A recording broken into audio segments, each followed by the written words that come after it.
Good evening. This is George from George's Family Matters. Today is January 24th, 2017. Um, it is Tuesday. Later this week, we're going to have, hold on one second. I'm sorry. We're trying to connect with the guest and we're having, let's try one more time. Okay. Tomorrow we're going to have reading of the book Dismantled, The Family on William Street East, written by Susie Mitchell Collin. I'll be reading that. It'll be session 2 of a series that we're having on reading the book. We're going to get through the whole thing. On Thursday, we're going to have New Baby, New Family, New Responsibilities with Carlos Herraz, Future Planning. And on Friday, we're going to have, again, a second part, another part of reading the book. It's going to be reading the book, Dismantle, The Family on William Street East. Laurie, are you there?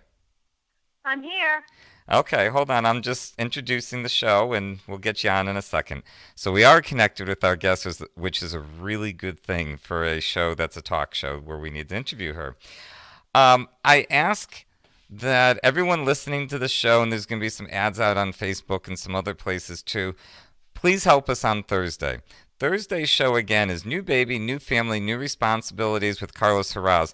We're going to use this as a learning tool for any young couple with kids that have questions on kids. We're going to go over all kinds of things. What I'd like to do on Thursday is get a list from anyone and everyone that has their 2 cents to put in and call us. I'll be announcing the number later on the show again, but it'll be 202-999-4699. And we want your input. What things should a young parent plan for? What young parents are out there that need help planning things? We will bring in financial planners. We'll bring in teachers. We'll bring in everyone that needs to come in over time. So please call, share. You can also email us. If you look at our web page, you will see that there's a contact us button, so you can use that as well. Later in the show, I have picked a quote for Laurie, Landry, our guest, to talk about self-forgiveness.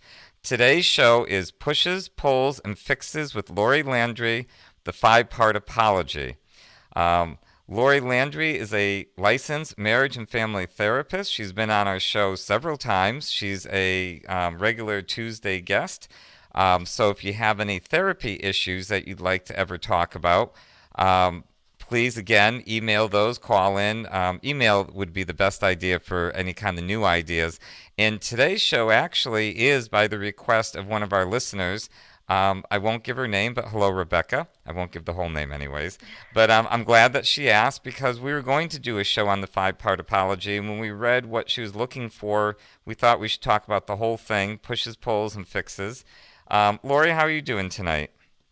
I'm fine. I take it that I'm you were enjoying this New England weather again, George. Oh, what is it tonight? Ugh, rain, snow, sleet, ice. No school today. Oh, really? Here in Glastonbury. Nope, no school. I'm surprised they didn't cancel it here in Florida. It only got up to about 72. Yeah, my mother said it was a little bit blustery there. It was. Actually, I was walking with my mother. She walks on my arm. She's 85 years old. And I couldn't walk fast. And she told me, don't walk so fast. And I said, but Mom, it's cold. And she looked at me with the strangest look and just shook her head like one of those, oh, I can't believe you said that. But it was. It was actually kind of windy. And the wind, to me, felt a little bit cold. But 72 can feel cold when it's in your face. You probably got that today in Connecticut, right? Yeah, but please forgive me. I'm preoccupied playing my violin for you. Laurie, one thing I gotta say, I've had many things in life that haven't gone good, and I've learned look for the good. Everything good that you can find in life. Some people call it counting your blessings. I believe in counting your blessings. Call it whatever you want, but look for the good, because if you have enough good in your life, it kind of pushes those bad things aside, and the weather to me is excellent. So I get to say it as often as I like. So I'm grateful for that. There you go. And you got to have the kids home with you today. Oh, well, I worked, of course, but they stayed home, yes. And they made dinner. So what did they make for you? What did they make? They didn't make anything. They popped something in the microwave. Well, at least they popped something in the microwave for you. And I know that you were running late because I called you at 5:07, and I guess you were running late. But that's okay. We have you now. Laurie, I want to get into our subject. It's pushes, pulls, and fixes with Laurie Landry. That's you. The five-part apology. Let's start piece by piece. What are pushes? Well, let's start piece by piece at the very beginning. I learned this particular model, from the Attachment Institute of New England in Worcester, Mass. Mm-hmm. And I want to make sure that I give them full credit because it's really a brilliant model. It works famously with kids, and they worked really, really hard years ago. I learned this from them at least 5 or 6 years ago, but I think it's been, they worked on it for a long time before that, and I was blessed because they were generous enough to share it with me.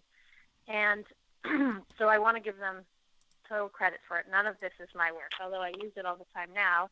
But the original model was developed by the folks at the Attachment Institute of New England. And for anybody who needs to know more about them, they have a beautiful website that explains all of this, in writing. You know, So I wanted to. our Go ahead. website does have a link to the Attachment Institute of New England. And I have to say, Laurie, this is going to be one of my favorite shows because I used the five-part apology with my kids. It was amazing. It really helped them to learn how to apologize, how to fix things, which is so important. And one of the kids, in particular, was the one that was the accuser. And I know that he had a lot of issues and everything, but he still holds that power that he knows how to fix things if he wants to. And that's a powerful thing to have. I don't care what you go through in life. My kids did really well. And one of my kids, which was practically nonverbal, would get so excited, actually get excited when something went wrong. He knew, and he'd get excited. He'd come over and start babbling these words, and he was just the cutest little thing. But he'd come over and start babbling these words, and what he was really doing was trying to give me the five-part apology. So I'd help him with the words, I'd sit down with him, and he really was excited about apologizing because he knew that it would end up being something good. He knew that it wasn't going to end bad.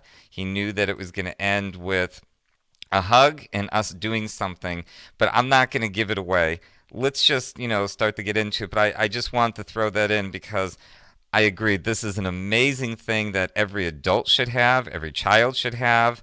I told my older kids when they were learning this, if you do this with your spouses, when you get married, when you're dating, if you know how to apologize this way, you'll have an everlasting marriage.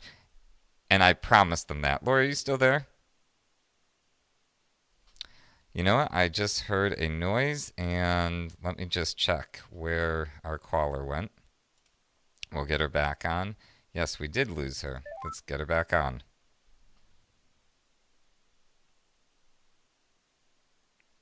Anyways, for everybody Laurie? listening, oh, Lori, there you are. Yeah, something happened. I'm not sure. Yeah, by the way, if it does do that, don't call me back. I can't take calls in. I can only Okay. put them out on that particular line, but I'm glad you're back.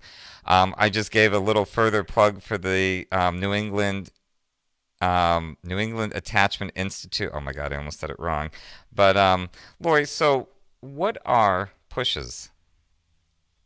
Pushes are things that kids do that make their parents not feel close to them. So anything that they do that's not respectful or responsible or real. So, saying something not nice, not doing your chores, just anything that they do that all kids do on a regular basis that doesn't make their parents feel happy. And when you say all kids, we're not talking about adoptive, foster. We're saying clear across the board, all kids will do things like Well, all this. people do things in Beautiful. relationship, right? We're not all Yep. perfect in relationships.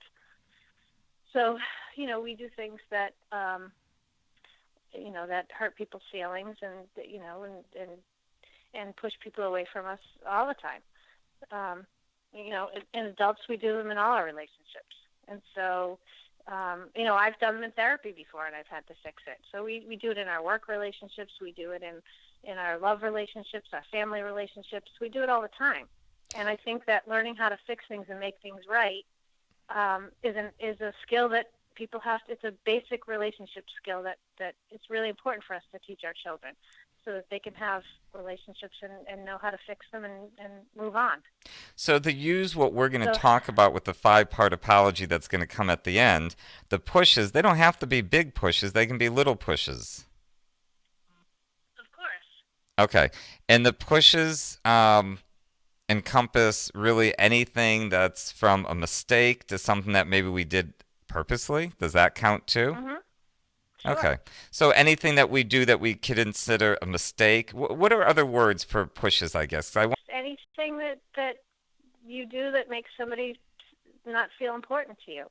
So, I can give some examples. So, I'm not the best housekeeper in the world, and my daughter, who's 19, is a neat freak. And so when she jabs at me about my housekeeping or I didn't do the dishes or something like that, that's a big push. Laurie, your So kids get she after you for cleaning? they do. That's a turn. But that's a good one, actually. So um, so that that's something that they do, and I'm just thinking about things that have happened in recent days. Mm-hmm. So sometimes my daughter will do a push, and she doesn't even have to say anything. She can go in the kitchen and you know and make a lot of noise with the dishes that I left in the sink. That's a push, So so she needs to fix that. Okay. So And Laurie, what are um, pulls? pulls are things that kids do that make us feel important. So I go back to my daughter. So I come home tonight and my house is clean.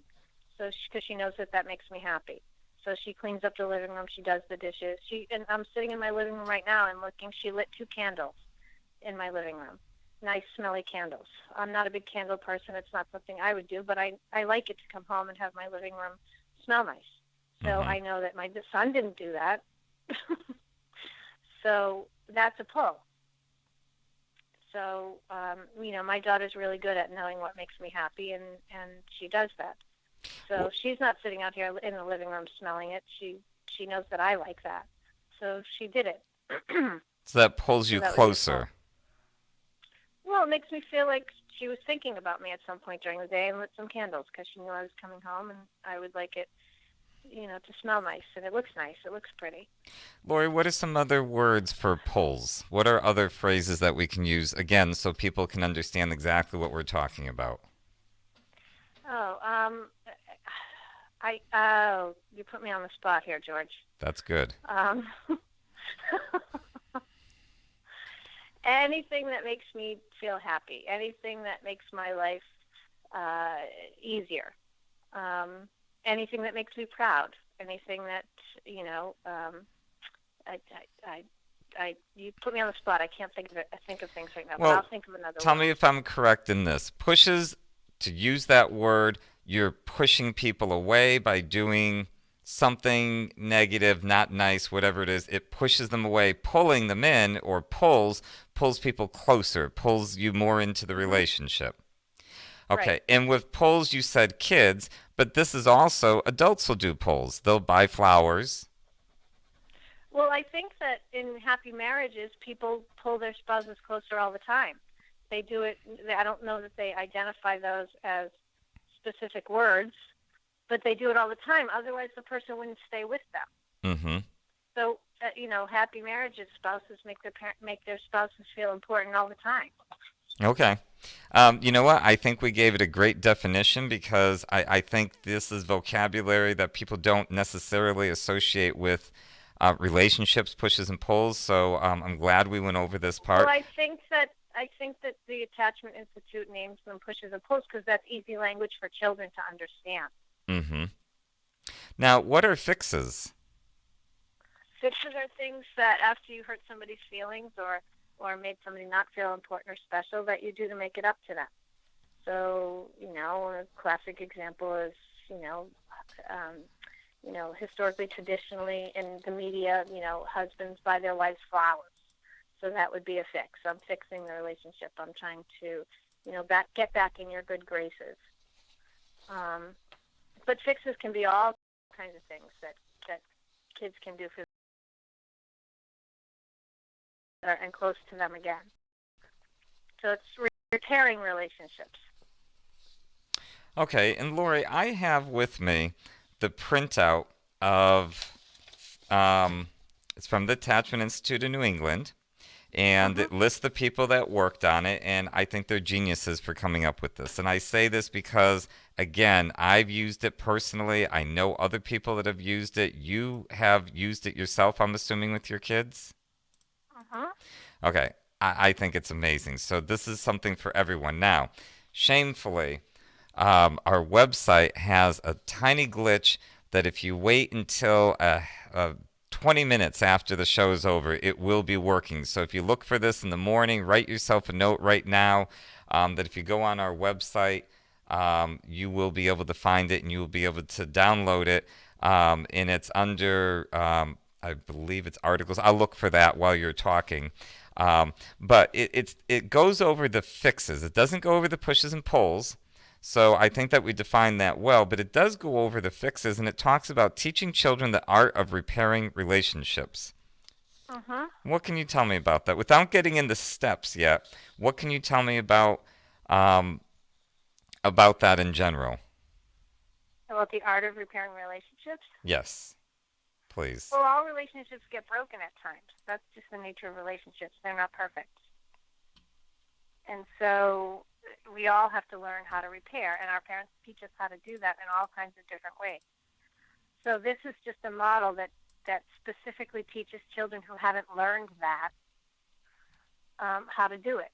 It's a skill that it's a skill that people need to have in their lifetime in their toolbox to be able to have fulfilling, happy relationships.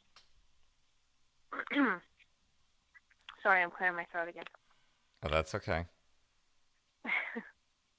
Okay, it's on our website, and I know that the link is not working. It will be, like I said, I will make sure that gets fixed. But it's on our website, and what it's under is under our resource center. Under resource center, it has three major. Hold on one second. I just want to get back to a different screen for people. Okay, it has three major different areas. It has articles slash videos, supports, and treatments. And under articles and videos, it's an article. It's the second from the bottom down. It says teaching children the art of repairing relationships. So you go to our resource center page. Under articles, you'll see teaching children the art of repairing relationships. If you didn't catch it, you can still send me an email. I'd be happy to send you the PDF on it so you can have it. This is a wonderful thing to have, and I think people would learn a lot from it. Now, Laurie, it goes through 5 steps, and the first step is a strong, appropriate apology is a 5 step process. Step 1, I am sorry. Mm-hmm. Do you want me to just go ahead and read the paragraph that goes along with that? Would you mind? And then we can have I don't comments on it? mind. Okay. I am sorry, in quotes, should be seen as an indication of a willingness to make things better. It is a phrase that is overused and has lost its meaning often because it is usually followed by the same behavior, which indicates the lack of remorse or learning. We keep the sorry in the apology in an effort to give it to give it meaning and to remind all involved that sorry is a process and not just a word. By saying the sorry to the message that is given rather than trying to just I'm sorry. Hold on a second. We keep the sorry in the apologies in an effort to give the meaning and to remind all involved that sorry is a process and not just a word. By by tying the sorry to the message that is given rather than tying it to just the behavior. We increase the Mm-hmm. likelihood that it will be sincere. Eye contact is important during an apology. Eye contact reminds the child that he or she is safe and valuable and capable of fixing things. And this goes for adults too, in my opinion. It doesn't say that here. I guess I'm throwing my opinion in because I've used this in relationships and it really, truly helps. So, what do you want to Mm-hmm. say about the I'm sorry piece? That's step 1. Well, I do it when I do it, and I don't know that the Attachment Institute does this necessarily, but it's something that I do. with kids when I teach them how to do it in their office, in my office with their parents. So I make them face, they're usually sitting on a couch, and I make them turn their body towards their parents. So the body language is really important, I think, with the I'm sorry, because sorry has to be sincere. I think we all get into the bad habit of doing something and then just saying sorry and walking away. And a lot of kids think that that's sufficient. It really isn't. So with the sorry has to be the meaning behind it, sort of the meat behind it. And I think it's helpful when you turn and face the person that you are going to say sorry to. And oftentimes I ask kids to hold their parents' hands while they do it. So, and then look in their eyes, and for all of the reasons that you just talked about, eye contact is important. And the other thing that they talk about is the message that has to be acknowledged, because when you hurt somebody's feelings, you send them a message. And the message oftentimes is, I don't care about you, or I don't care about your feelings. So to acknowledge in your apology the message is really important. Mm-hmm. Now, step 2 is for. So I'm sorry for. And the for part, I'm going to just read the first paragraph off of this. Here, the child Mm-hmm. cites the behavior that was not respectful or responsible and so pushed someone away or was hurtful somehow. The behavior Mm-hmm. is framed this way because it clarifies the relationship. Any behavior can be either a pull, as in pulling another close, or a push, as in pushing another away, depending on the context. The recipient of the behavior decides whether the behavior was a push or a pull. So we're sorry for. Now, what is that part all about? Because it talks about the specific. This specifically talks about the responsibility piece. Well, yeah, if they're owning the behavior, So, can you give they're us an acknowledging example up to this point? The I'm sorry, and then we get that, and then the for for whatever part. it is that they did. So my daughter could say, Mom, I'm sorry for, making fun of your housekeeping. Okay. So, she's acknowledging what it is that she said to me that was hurtful. So So far if it's she pretty easy, isn't it? it's easy and it's very succinct and it's very clear. Oftentimes kids, particularly kids with trauma histories, they have very black and white thinking. So this is a very clear, directional way that teaches them how to take responsibility. So what is it that you did that was hurtful? Saying that. I am sorry for, calling you a name. I'm sorry for hitting you. I'm sorry for spitting at you. Whatever it is that they did. So you want to be very specific in this. Well, yes, and you want to be specific, but you also want to teach them. This is the part where they have to take responsibility for the behavior that was negative, the behavior that was hurtful. So when they're saying what they're sorry for, they should be specific in a way so the person knows exactly what they're sorry for. So I'm sorry. Right. That's the So easy so part. so saying I'm sorry that I was disrespectful doesn't cut it. Mm-hmm. Give me an example of what would cut it. I say, Laurie, I'm Um, looking at the picture that we have online of you, and you never move. You stay the same way. Um, I don't like the picture. I've insulted you. So how would I apologize for that? um, you would say, Laurie, I'm sorry for, um, you know, insulting your picture. Mm-hmm. Exactly what it is that you did. Okay. Acknowledging, the action that you did that was painful or hurtful. So it's taking ownership for it. Mhm. What if the person in that piece where they're saying, I'm sorry for, what if they're using a little bit of denial, like, Lori, I'm sorry for making fun of your picture, but hey, just take a look at it. You'd see it yourself. That doesn't work Why? Why doesn't that work? because it's still hurtful. Okay, so the person has to legitimately be sorry. What if they're not sorry? Should they even start with saying, I'm sorry? No, no. I would tell somebody to come back when they were sincere in their apology. Okay, so this should But be a it's very really sincere, difficult. accurate thing.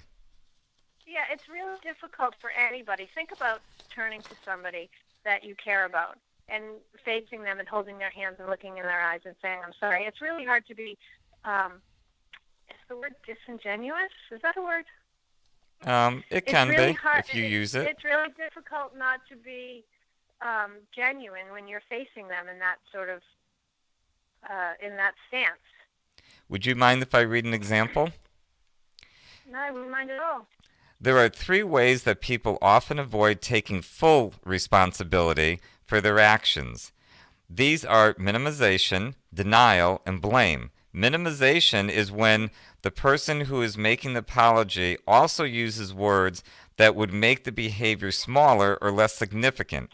It often contains phrases such as I only or I just. So I only said that your picture was awful, or I only said it wasn't a great picture. That would be minimizing. Hmm. So I only, I Right. just, I accidentally, it was old anyways, it was Hmm. already broken, you never use it anymore.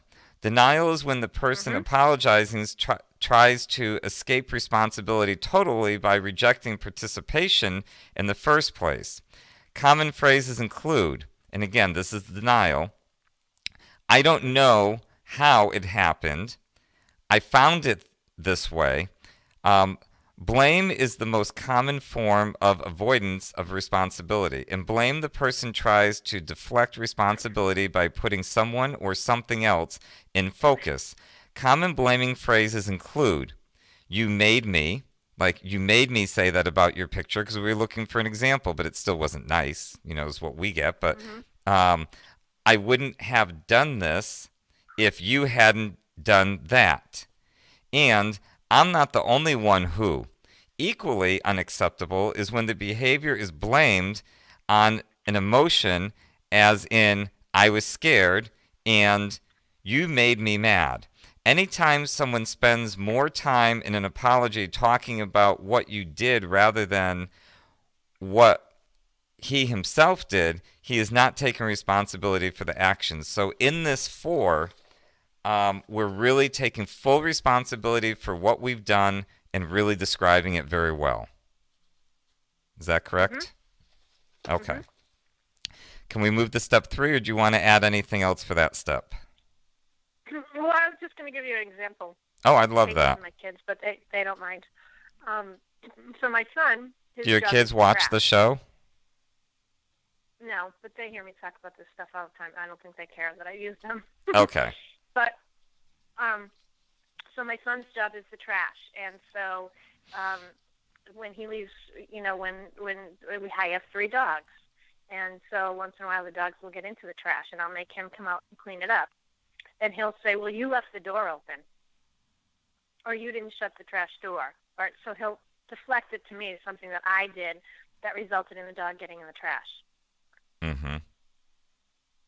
When I shouldn't be emptying the trash at all in the first place because it's not my job. So why would I be opening the door anyway?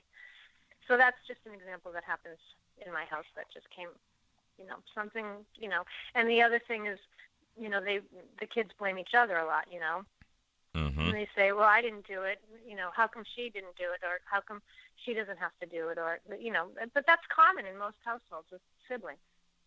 Well, and I think we can make it less common by having dinner conversation where we print off the five-part apology, the fixes, and talk about it. Again, it's an important tool. Step three, Laurie, I'm just going to read, it's just one paragraph. Step three, the message I sent you was, and that's where you give what it was. So here is where the child talks about the impact of his behavior on the other person. For example, that said that this doesn't make sense. That said that, oh, I'm sorry. That said that you are not important to me. That said I don't love you. That said my game is more important than you. The focus of this step is to help the child better understand the impact of his choices on those around him and to aid in the development of empathy. Can we define empathy before we go on? It's being able to feel somebody else's pain. Mm-hmm. So putting yourself in their position. So I Mhm. said to you, I didn't like your picture. Now I got to imagine, okay, you can't do anything about the picture. There it is. Everyone, thousands and thousands of people are watching the show and seeing it. And you're thinking, oh my God, how could he do that to me? So it's up to me to put myself in your shoes and say, oh my God, what I did to you, it must have made you feel very embarrassed. Mhm. And by the way, it's a Mhm. beautiful picture. If people could see you in real life, they'd say, why is she a therapist? Why isn't she on the cover of, I don't know magazines well enough, but I'm sure a really high end, beautiful person magazine. Something like Car and Driver. Exactly. So we're using empathy in here. So give me an example. So because they say the By the message way, I. George, that was a very nice fix Thank you, Laurie. that you just gave me. So So I won't. I will completely forget about that. You made fun of my picture earlier on in the show. I'm not really making fun of your picture. I need an example very quickly, and it's like right in front of me. It was the first thing I saw, so I went for the insult. Sorry. I'm not usually Mm. an insulting person. So, Lori, in here it says the You just message. minimized, George. You just minimized. You said sorry. Lori, I'm not I'm usually an sorry for insulting person. being inappropriate about your picture. It must have made you feel really disappointed with me that I'd even say that in public, and it must have made you feel a little bit embarrassed. I'm sorry for that. What are you going to do about it, George? Well, we're not at that part yet. Don't push it. So, right Okay. now, we're still step three. Give us an example. The message I sent you was. So the message is really important because um, messages are strong, and we have to be very, very conscientious about messages we send to other people. Were my And examples of the so, message clear enough to say, I'm sorry, it must have made you feel, um, you must have been disappointed with those kind of things? Is that what we're looking so for? tell me what the words say in the article because um, well, I always have liked it when I teach kids to say it must have made you feel, and they sort of say it with an inquiry tone, so that the parent can then say can say yes it did, or actually it made me feel this way. So I could say to you, um, it made me feel unattractive, right? Which made Mm-hmm. me feel not good about myself. So you said, oh, it must have made you feel embarrassed. No, it made me feel unattractive. So it's okay for the person that's being apologized to help them understand Yes, if it's how they if really it's felt. sincere apology. Okay, to help them Mm-hmm. understand, and then I can say, Lori, I'm sorry, I didn't even realize that it was that deep, that it actually made Something you like feel that. embarrassed. Well, I just told you it didn't make me feel embarrassed. It made me Oh, feel like I'm attractive. boy, I'm a bad listener. Lori, I didn't realize that it made you feel unattractive. And I apologize for that. I really do apologize because that's a terrible way to feel. Mm-hmm. Right. Okay. The examples they give, Lori, because you asked me to read them, Mm-hmm. and this is in quotes. So I'm just reading exactly what they have in quotes because up above, Yep. the message I sent you was, and then in quotes, and these are their examples, that said that you are not important to me, that said that I don't love you, that said that my game is more important than you. Mm-hmm. Yeah. So how does the word say? It says, um, The "I'm message sorry I that sent I." you was. So Okay. far, So that. let's put it together just so everyone can follow. Step one, I'm sorry. And we're going to use the picture. Step one, I'm sorry for making you feel unattractive. I'm just going to go with that one. For Mm-hmm. making you feel Yep. unattractive, the message I sent you was that you're unimportant or I belittled you, something along those lines. Mm-hmm. And I'm using empathy to put myself in your shoes, and you help me to Mm-hmm. understand it, which is perfectly fine. Mm-hmm. Love it. Okay, step four. And I would like to fix it by. And they have the word empowerment underlined here. I want to Mm-hmm. read this paragraph as well because this is an important one. So I want to fix it by. Here the child suggests something that he can do to undo the message sent in step 3, which was the message I sent you was. Um, he will also specify here how and when he will do the fix. The step is about empowerment. In this step, the child not only is aware of his ability to correct the situation, but also creates a plan to do so. This is also the step in the process in which the child begins to see some form of forgiveness in the eyes of the parent and becomes more hopeful in his ability to correct the situation. The act of coming up with a plan and following that plan successfully fosters the growth of self-esteem and confidence. It is during this step that children begin to master success rather than failure.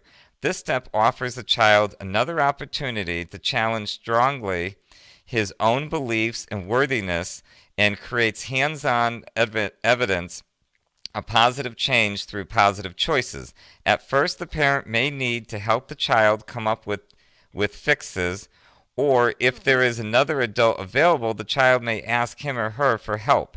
However, it is expected that the child will learn to come up with fixes on his own as soon as possible. Some parents have found it helpful to list possible fixes on the refrigerator. Now, this is not just children. This is, in my opinion, anyone in a relationship, but go ahead and comment on that. Well, I just want to add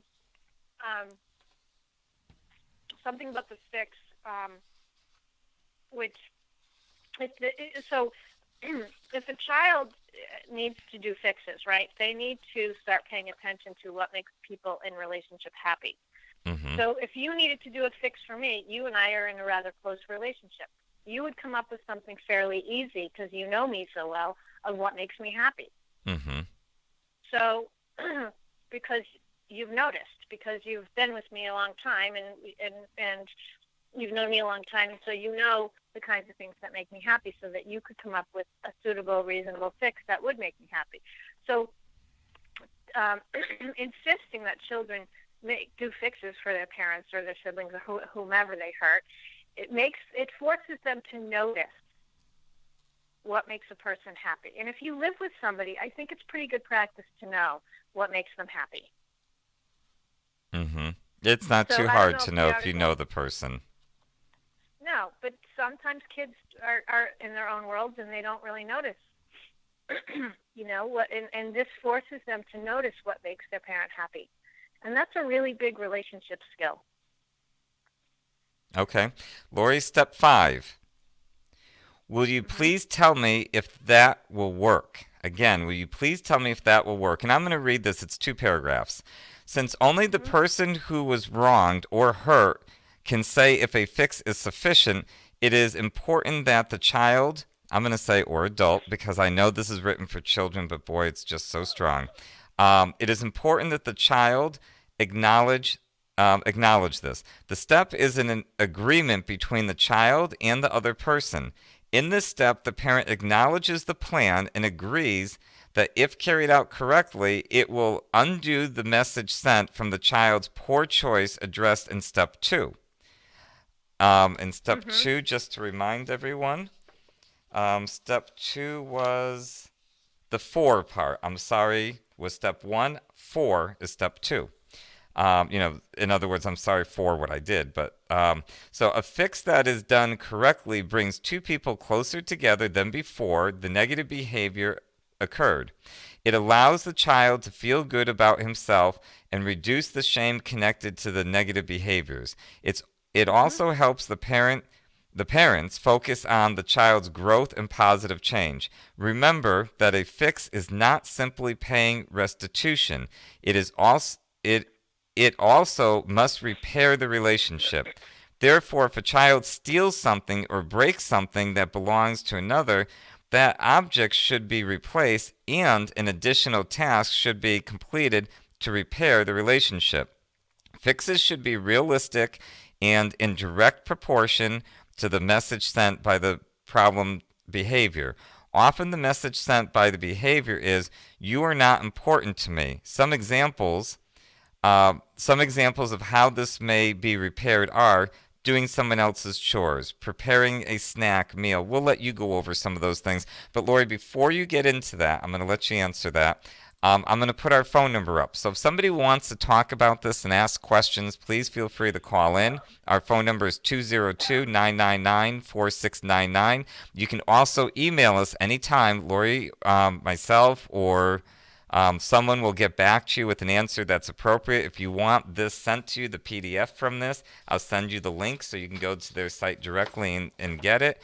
So, Laurie, talk to us about that. What are some of the things that can be done?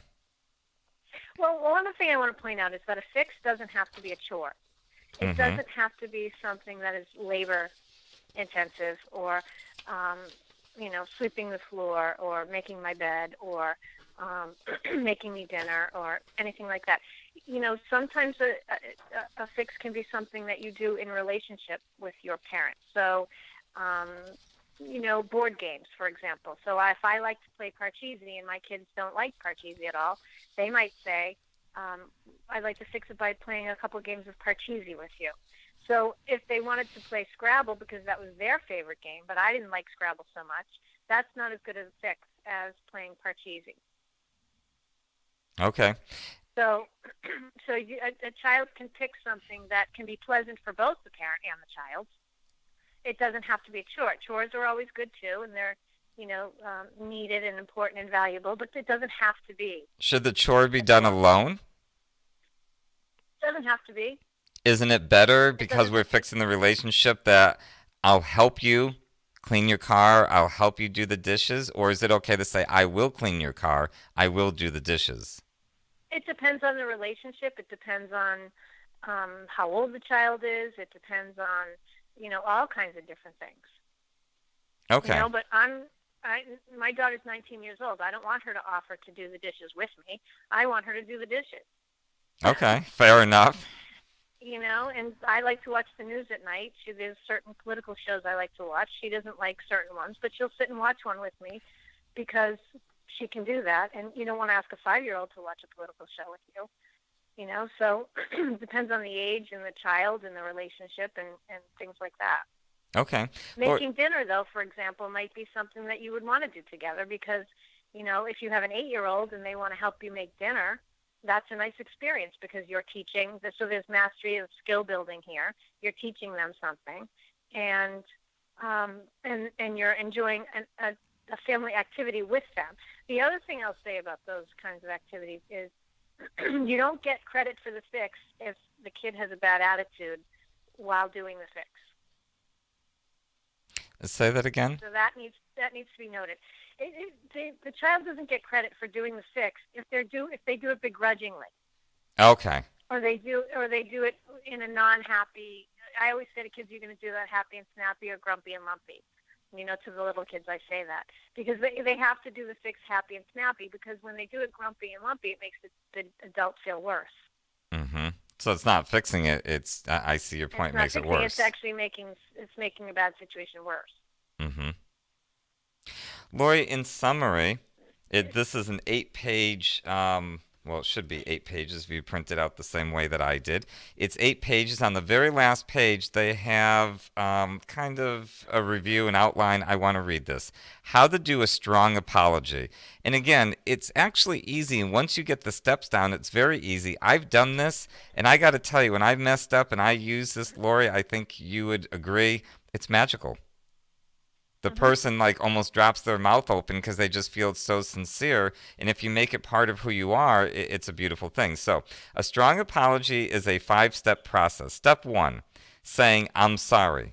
Step 2, 4, name the behavior that you did. This is the chance to practice responsibility and show how strong you are. Avoid minimization, denial, and blame because it will stop the apology from working. Step 3, I sent you the message, blank. Tell them how you think the behavior affected them. And as you added into, allow the person that you're apologizing to help you understand that, correct? Mm-hmm. Step 4, and I want to fix it by, what could you do to pull them back close to you and undo the message you sent them through your behavior? Step 5, Will you please tell me if that will work? For this part, for step 5, make sure you agree on when, where, and how the fix will take place. Yes, that has to be very specific. Mm-hmm. Otherwise, it gets lost in the everyday living. Mm-hmm. And Laurie, again, I want to open it up that callers can call in 202-999-4699, or you can email us and we can answer it at any time if you have questions about any part of this apology. We'd love to hear from you.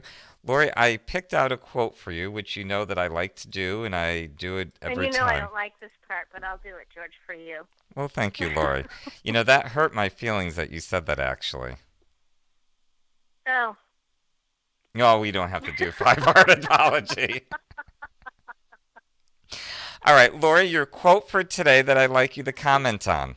Self Mm, forgiveness is essential for mm, self healing. We talked about here how to ask for forgiveness from another person that for things we did. So we're, mm-hmm. through an apology. So we're asking the other person, how about self forgiveness is essential for self healing? How do we handle that part? Because sometimes, isn't it harder sometimes to forgive ourselves more so than ask other people for forgiveness? Oh, I think so. I think the average person probably beats themselves up more than other people do. Wouldn't you agree? Well, let's take your picture, for example. I insulted it. Yeah, we're going to go back to your picture. By the way, you can send the new picture and I'd be Oh, happy talk to about have an one. unforgiving topic, George. Hey, maybe I do owe you an apology when this is over. But getting to your picture, Lori, um, Mm, I apologize to you. I tell you, I know exactly how I'm going to fix it for you, Lori. I'm going to come over and make a wonderful dinner for you. I don't think you like my cooking. But, anyways, I'm going to make a wonderful dinner for you, and we're going to have some time. We're going to go for a walk. And I know that you'd love that. So, let's say that's how it's done. And you accept the apology. I come over and do that. But in my head, I feel that guilt. I've insulted her. And she added to it, not only did I insult her, but I made her feel. What was it I made you feel again? unattractive. Unattractive. And now I'm hitting myself in the head, not physically, but, mentally, I'm just beating myself up. Oh my God, I made her feel unattractive. I really hurt her more than But I George, thought. you after you came over and made dinner for me, you wouldn't feel that way anymore. So, You wouldn't really, be beating yourself up anymore because you fixed it. So let me tell you a quick story before I know we have to end because this is so. So I'm 53 on Friday. Don't forget. And I've had the same best friend for 30 years, and she knows me so well. We met the first day in college. And a couple of years ago, I said something. We were having dinner, and I said something that really hurt her feelings. And I didn't realize that I said something that hurt her feelings. And my other friend called me the day after and said, "You really hurt Debbie's feelings when you said blah blah blah." And I said, "Oh my gosh, I had no idea I said that. I'm going to call her and make it up to her." So I called my best friend Debbie, and I said, "I'm really sorry about what I said." And blah blah blah. And then I said, I want to fix it. And she said, "Oh no, I'm not letting you fix it so fast." oh, really? and and I said, "Why?" And she said, "Because I know how it tortures you when you can't fix something immediately. So you can't fix it till next week."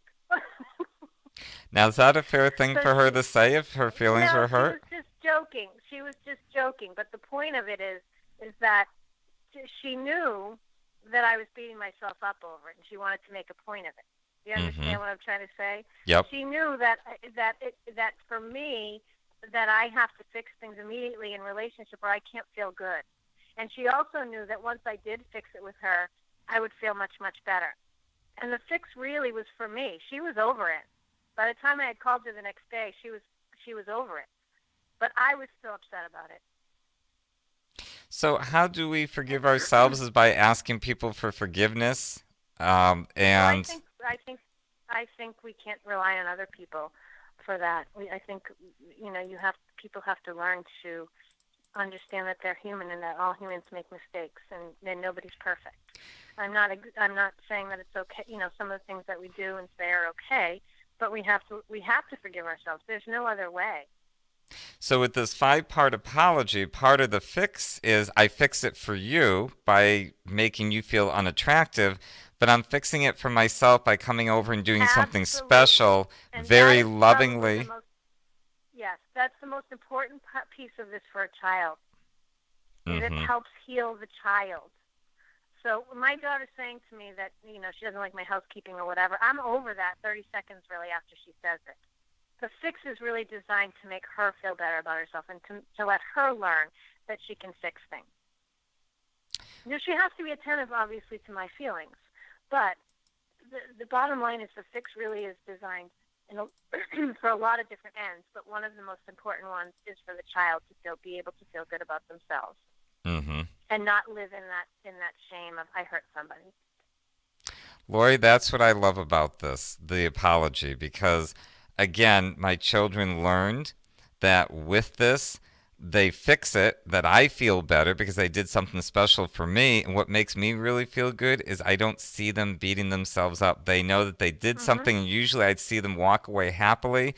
An example of that Mhm. youngest child that could barely speak, he was just so happy because he knew it was going to end in a way that he would get a hug and we'd do something together. And he was just so happy to try to apologize. And he would sometimes try to apologize for things that really were nothing. But it just shows And he the was building empathy, trying to understand how I felt about things. and the other thing too is with this model, it's really teaching a way of behaving that's going to be helpful to children in their future. And there's no punishing. This is not a punishing. It's teaching. Mm-hmm. Carlos used this as a child as well. He learned this. And I have to Mhm. say this not just as a loving father, because I love him to pieces. Carlos is Mhm. Carlos Haraz, who's on every Thursday. Um, I notice with his girlfriend, they have a fantastic relationship. And part of it is, Laurie, not only did he learn how to apologize, he learned empathy. So if you have empathy before you even speak, then usually you can avoid things like saying, hey, your picture is, old and ucky and we want a replacement, and it makes you feel bad. Well, if you have enough empathy, you're not even going to say that. You're going to say it's a beautiful picture and you're not even going to get into it. And I see him use that all the time. So it doesn't only teach the apology, it doesn't always only correct what you did wrong and help you to heal. It also helps you to avoid because when you have to go through that much, I think it kind of catches you in your mind a little bit like, uh oh, I'm going down the road of a Mhm. big fix coming along. And again, this model also teaches children to notice things, to Mm-hmm. notice what makes people happy, and that will help them. That will carry them in their workplace, with their boss, with their coworkers, with their spouses, with their children, with everybody. Mm-hmm. Well, Lori, I think this is amazing stuff that we're going over. So thank you for being on the show tonight and talking about this with us. I would like to call people to action, and this is what I'd like you to do. Download the article from our website. I already told you where it is. I don't think I could tell you again because I don't remember and I don't have that screen up now. But go on to our website. If you need help, email me. I'd be happy to send it to you. Just call it the 5-part apology. It's easy enough. Download the article from our website, read it, learn it, really get to know it, have it on hand. Um, Share it with your children, share it with your spouse, share it with your family. Bring it as a talking piece that you can talk about at Thanksgiving. This is just something I think that the Attachment Institute of New England, or I'm sorry, the New England Attachment No, no, Institute. no. It's the Attachment Institute of New England. I had it right. Okay. I think this is Yeah. amazing work that they came up with. It's an amazing place. Um, Mhm. I can't say enough good about this. This to me is a life changing thing in terms of relationships, forgiveness of yourself, so you can heal and make a relationship move on. I just think it's incredible. So, Lori, thank you for being on with us. You're welcome, George. Today's show was Pushes, Pulls, and Fixes with Laurie Landry, the 5-part apology. Our next show that we're going to have will be tomorrow. I will be reading the book Dismantled, The Family on William Street East. It's session 2. It's written, the author, it's written by Susie Mitchell Collin. I'll go over that tomorrow again, but it's a great book. If you haven't seen the first part of it, just look for Dismantle the Family on William Street East, Session 01. This is going to be 02 tomorrow. So good night, everybody, and thank you very much for joining us tonight. I'm George Haraz with Laurie Landry, and thank you again. Good night.